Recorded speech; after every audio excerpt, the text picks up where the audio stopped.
اب جو یہ خارش ہوتی ہے، شدید خارش ہوتی ہے، شدید خارش، پھر اس میں خارش کرنے میں مزہ بھی آتا ہے،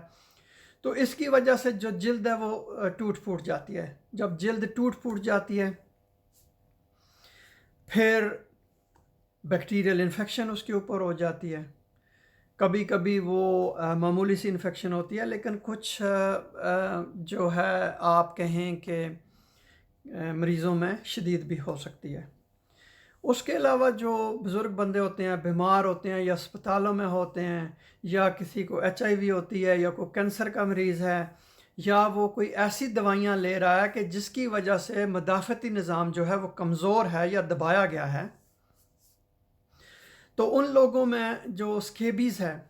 وہ شدید بھی ہو سکتی ہے۔ اس کے اوپر جو ہے کھرنڈ سے بنتے ہیں اور اس کو نارویجین سکیبیز کہتے ہیں، اور اس کی بہت زیادہ جو آؤٹ بریکس ہوتی ہیں اسپتالوں میں، نرسنگ ہوم میں، کیونکہ وہاں پہ لوگ جو ہیں وہ مریض بزرگ ہوتے ہیں اور بیمار بھی ہوتے ہیں۔ اس کا جو سکیبیز کی تشخیص کیسے کی جاتی ہے؟ اس کی تشخیص کی جاتی ہے کہ سب سے پہلے ڈاکٹر آپ کا معائنہ کرتا ہے، آپ کی ہسٹری دیکھتا ہے، بہت ساری چیزیں یہ تجویز کرتی ہیں کہ یہ سکیبیز ہے، کیونکہ خاندان کے بہت سارے بندے یا کلاس میں بہت سارے بچے متاثر ہوتے ہیں، یا اگر کوئی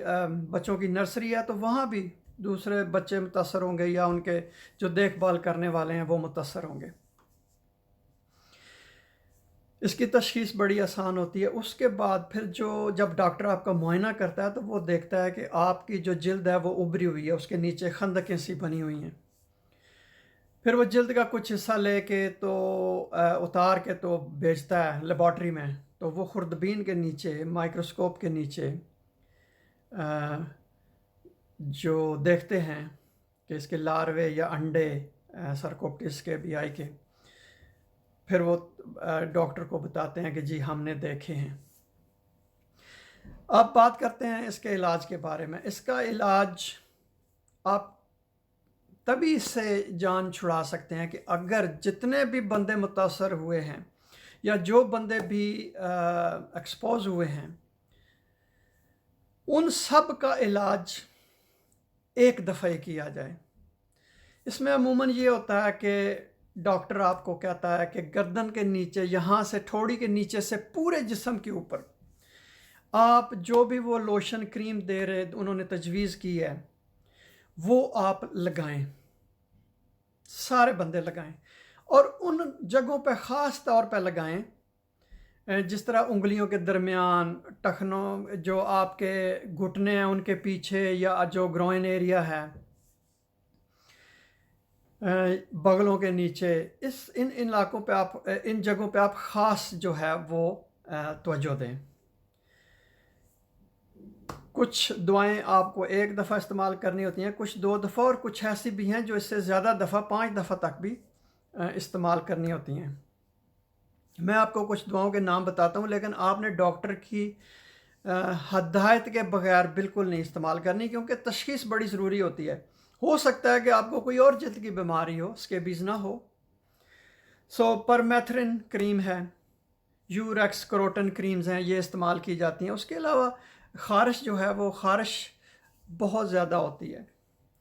تو خارش کے لیے پھر آپ کو خارش کی گولیاں ڈاکٹر تجویز کرے گا کہ وہ گولیاں لیں۔ اس کے بعد آپ کو کوئی تجویز کرے گا کہ آپ ایسے لوشن یا ایسی ادویات لگائیں کہ جس کی وجہ سے آپ کی جلد کو ٹھنڈک پہنچے۔ اس میں سکیبیز میں جو حفاظتی تدابیر ہیں یا آپ اس کو کیسے روک سکتے ہیں وہ بڑی عام ہیں۔ اس میں جب آپ کا علاج مکمل ہو جائے، اس کے بعد آپ کے استعمال میں جو بھی چیزیں ہیں، مثلا تکیے کے غلاف ہیں، بستر کی چادریں ہیں، رضائی کا غلاف ہے، یا آپ کے اپنے ذاتی استعمال کے کپڑے ہیں، وہ ساری چیزیں آپ ان کو دھوئیں، سب چیزوں کو، کیونکہ اس کے اوپر بھی انڈے ہوں گے، اس کے اوپر بھی لاروی ہوگی، اور اس کے اوپر بھی جو ہے وہ مائٹ ہوگی، تو پھر وہ دوبارہ آپ کے جسم کو منتقل ہو سکتی ہیں یا کسی اور بندے کو بھی منتقل ہو سکتی ہیں۔ اس کے علاوہ اگر آپ فرض کریں کہ کوئی آپ چیز دھو نہیں سکتے تو آپ اس کو ایک سائڈ پہ رکھ دیں کسی ڈال کے لفافے میں، تاکہ اس کے اندر جو بھی مائٹ ہیں سرکوپٹس کے بھی آئی ہے، تاکہ وہ بھوک سے مر جائے۔